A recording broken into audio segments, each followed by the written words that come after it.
Stage fear बस camera fear रखा हो।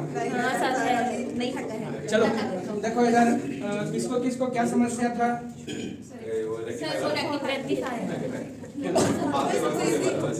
पता क्या रेक्टिफायर सबसे पहले देखो है क्या। तो the device which is use to convert AC signal into DC signal, मतलब एसी से जो कन्वर्ट करे किसमें डीसी में, तो उसको हम बोलते हैं क्या रेक्टिफायर। और फॉर दिस पर्पस क्या यूज करते हैं हम डायोड। डायोड को ही हम यूज करते हैं किसकी तरह रेक्टिफायर की तरह, ठीक है। और इसका अगर आप देखो क्लासिफिकेशन तो कितने टाइप के हैं हमारे, एक तो है हाफ वेव और दूसरा है क्या फुल वेव। तो कल देखे थे ना हाफ वेव नाम क्यों था इसका बताओ। हाँ एसी के ओनली हाफ साइकिल को क्योंकि वो क्या कर रहा था डीसी में आउटपुट दे रहा था एसी के हाफ साइकिल के लिए, फुल साइकिल के लिए नहीं दे रहा था, इसलिए इसका नाम हो जाता है हाफ वेव रेक्टिफायर। इसमें एसी का पूरा फुल साइकिल का आउटपुट मिलता है हमको, तो इसलिए इसका नाम क्या है फुल वेव रेक्टिफायर। आया समझ में। देखें हाफ वेव रेक्टिफायर के बारे में अगर आपको लिखना रहेगा कैसे लिखोगे,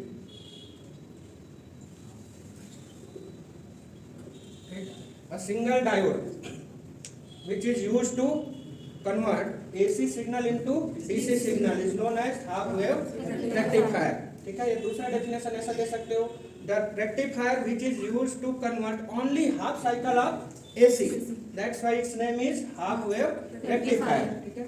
इसका कंस्ट्रक्शन कैसा होगा, तो देखो सबसे पहले तो आपको जरूरत है एसी बहुत हाई वोल्टेज होता है ना, कितना हम अभी जैसे घर में यूज करते हैं नॉर्मली 220 के नियर अबाउट होता है, 240 220, ठीक है। तो सबसे पहले वो बहुत ज़्यादा जो हाई वोल्टेज है उसको हमको कन्वर्ट करना किस पड़ेगा, किसमें लो वोल्टेज में। तो इसके लिए क्या यूज करोगे, एक स्टेप डाउन ट्रांसफार्मर, ठीक है। स्टेप डाउन ट्रांसफार्मर यूज करेंगे जो इतना हाई वोल्टेज को कन्वर्ट कर देगा किसमें लो में। कितना लो में, तो 24 वोल्ट में, समझ में आ रहा है। 220 वोल्ट को कन्वर्ट कर दिया किसमें 24 वोल्ट में, और वो 24 वोल्ट आपका यहाँ पे फिलहाल मिलेगा। ये ट्रांसफार्मर का प्राइमरी वाइंडिंग है और ये सेकेंडरी वाइंडिंग है। तो देखो सिंपल है इसका वर्किंग कैसे। हाँ ये आपका डायोड है, इधर पी टाइप होगा, इधर एन टाइप, यहाँ लगा देंगे क्या लोड रेजिस्टेंस आर। तो देखो कैसे एक्सप्लेनेशन देना है वर्किंग को। For the positive half cycle of AC signal, for the positive half cycle of AC signal, the terminal A of secondary winding become positive, whereas the terminal B become negative. And as the terminal A is connected to P type, whereas the terminal B is connected to N type, that's why this diode act as in forward bias condition, ठीक है। ये diode किसकी तरह काम करने लगेगा forward bias की तरह। दैट्स वाई यहाँ पे आउटपुट में आपको सिग्नल मिलेगा। आउटपुट पे सिग्नल मिलने का मतलब है इसकी जगह अगर मैं बल्ब लगा दूं तो बल्ब जलने लगेगा, समझ में आया। ऐसे ही चले for the negative half cycle, यही टर्मिनल ए बन जाएगा क्या negative, where as potential of terminal B becomes positive. Now look at the figure carefully, this p type is connected to negative, whereas the n type is connected to positive. ये negative potential और ये positive potential. That's why now this diode act as in reverse bias condition. And as we know, in reverse bias, in case of reverse bias, there is no output at the load resistance. तो यहाँ पे हमको कोई भी output नहीं मिलेगा। Again देखो this process repeated and we get output for the all positive half cycles, whereas the negative half cycle of AC input is blocked. That's why this diode is known as half wave rectifier. समझ में आया, क्योंकि only आप positive half cycle के लिए output मिल रहा है, आपको नेगेटिव के लिए बिल्कुल भी नहीं मिल रहा है, तो इसलिए इसको हम बोलेंगे क्या हाफ वेव रेक्टिफायर। आया सबको समझ में।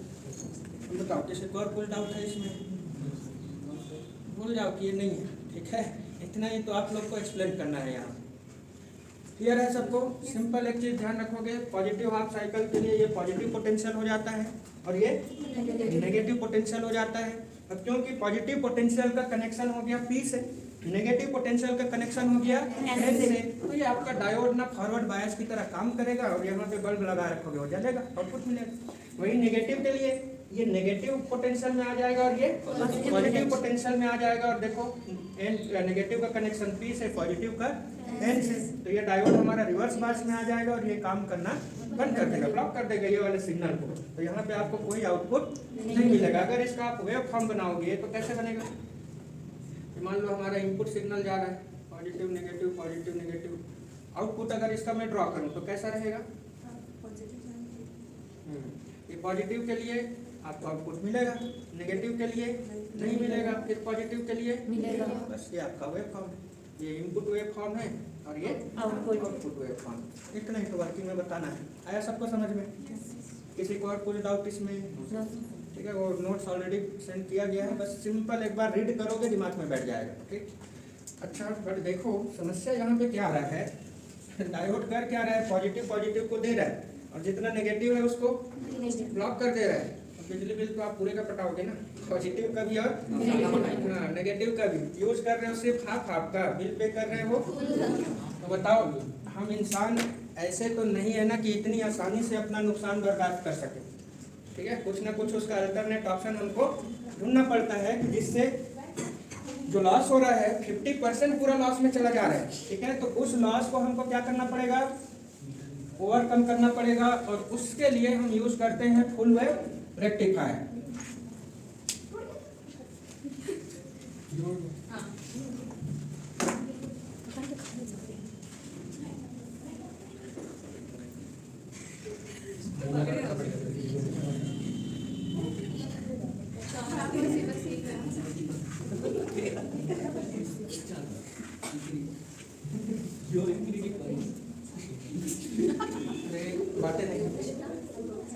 बातें नहीं, बस 5 मिनट में ये भी हो जाएगा।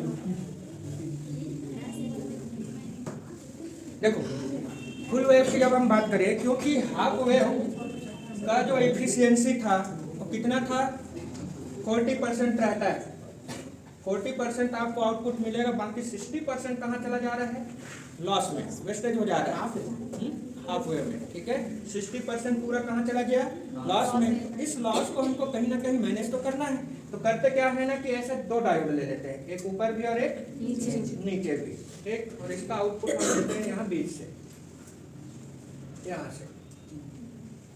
तो ये डायोड इसको D1 बोल लेते हैं और इस डायोड को D2। फिगर को ध्यान में रखना, सिंपल है। हाफ वेव था, उसी की जगह क्या रख दिया? इधर 2 डायोड लगा दिए, एक इधर और एक इधर। अब देखो इसका वर्किंग प्रोसेस देखो, ये हमारा सिंपल एक ट्रांसफार्मर है।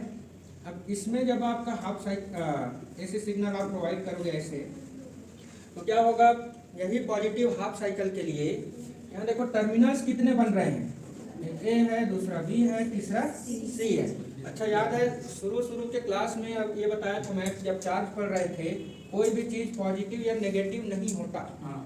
पॉजिटिव नेगेटिव कैसे डिसाइड करते हैं?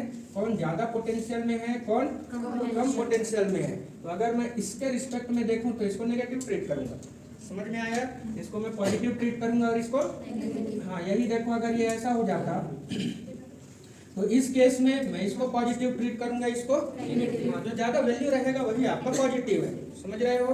तो यहाँ पे और the positive half cycle of AC input this terminal A become positive. ध्यान से समझना, प्रोसेस पूरा वही है। Terminal A become positive, terminal B become negative, terminal C become more negative. ठीक है, ये वर्ड को ध्यान रखना। Terminal A become positive, terminal B become negative, terminal C become more negative. अब ध्यान दो, क्योंकि ये पॉजिटिव पोटेंशियल में है और ये नेगेटिव पोटेंशियल में है, तो उस केस में आपका इस डायोड के लिए देखो पॉजिटिव का कनेक्शन P से, नेगेटिव का कनेक्शन N से, है ना? पॉजिटिव का P से, नेगेटिव का ये डायोड कौन सा बायस में आ गया? फॉरवर्ड में आ गया। ठीक, इस डायोड के केस में देखो ये नेगेटिव में है नो डाउट, लेकिन ये उससे भी ज्यादा नेगेटिव है, तो मैं इसको पॉजिटिव की तरह ट्रीट करूंगा और इसको इसके लिए, समझ रहे हो? तो ये नेगेटिव में है बट ये मोर नेगेटिव है, तो हम इसको ट्रीट करेंगे एज ए पॉजिटिव और इसको एज ए नेगेटिव। देखो पॉजिटिव का कनेक्शन यहाँ से देखें, ये पॉजिटिव का कनेक्शन इधर से किससे हो गया? क्या हो गया? पॉजिटिव का कनेक्शन किससे? नेगेटिव से। और वही ये नेगेटिव का कनेक्शन किससे हो गया? ध्यान से देखते चलो, एकदम एक्सप्लेनेशन यही आपको लिखना भी है। पॉजिटिव का कनेक्शन नेगेटिव से हो गया, इस नेगेटिव का किससे? कौन सा बायस में आ गया? इस केस में ये डायोड आपका कंडक्ट नहीं करेगा और ये डायोड आपका इलेक्ट्रिसिटी कंडक्ट करेगा, जिसके वजह से ये जो लोड रेजिस्टेंस है इसमें आउटपुट आपको कुछ ऐसे मिलेगा। देखो इस हाफ साइकिल के लिए हमको आउटपुट मिला, ये किससे मिला है? तो डायोड D1 से। ध्यान देना इधर, डायोड D1 से आपको इलेक्ट्रिसिटी मिलेगा और वो ऐसे यहाँ आके लोड रेजिस्टेंस में मिल जाएगा, लेकिन डायोड D2 से हमको नहीं मिलेगा, तो ये ब्लॉक हो जाएगा। इसलिए आपको जो आउटपुट मिल रहा है वो किस वजह से है? तो सिर्फ D1 के वजह से। आया समझ में? सेकेंड केस के लिए देखो, निगेटिव के लिए अगर मैं बात करूं तो हमारा टर्मिनल A नेगेटिव हो गया, टर्मिनल B पॉजिटिव हो गया, टर्मिनल C मोर पॉजिटिव हो जाएगा। ठीक है, terminal A negative, terminal B, terminal C more positive. अब देखो जरा सा, ये हमारा नेगेटिव का कनेक्शन P से, पॉजिटिव का कनेक्शन N से। तो इस बार आपका ये डायोड कौन सा बायस में आ गया? रिवर्स में। और इसके लिए चेक करो, ये पॉजिटिव तो है नो डाउट, बट इसके कंपैरिजन में ये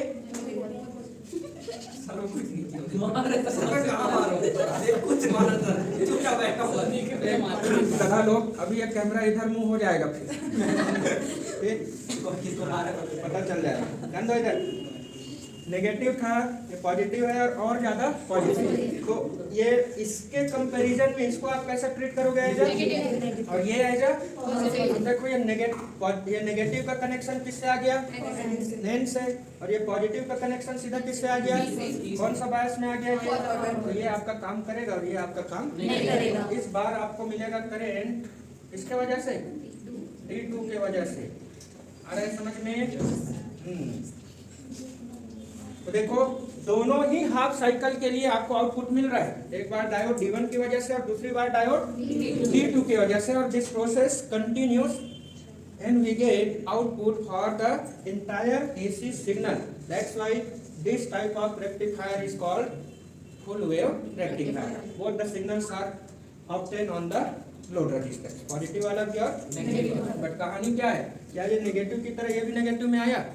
नहीं, एक ही डायरेक्शन में है, ये भी पॉजिटिव ये भी पॉजिटिव। इसका अगला वाला देखोगे फिर से पॉजिटिव। तो ओनली एक ही डायरेक्शन में सिग्नल आपको मिल रहा है, इसलिए इसको हम डायोड का जो वर्किंग है उसको क्या बोलते हैं? रेक्टिफायर, है ना। यहाँ देखो बोथ डायरेक्शन में पॉजिटिव भी और नेगेटिव, बट इधर हमको पॉजिटिव पॉजिटिव मिलेगा, तो हमने AC को किस में कन्वर्ट कर दिया? DC। समझ में आया? बस इतना ही करना है, समझ में आ गया?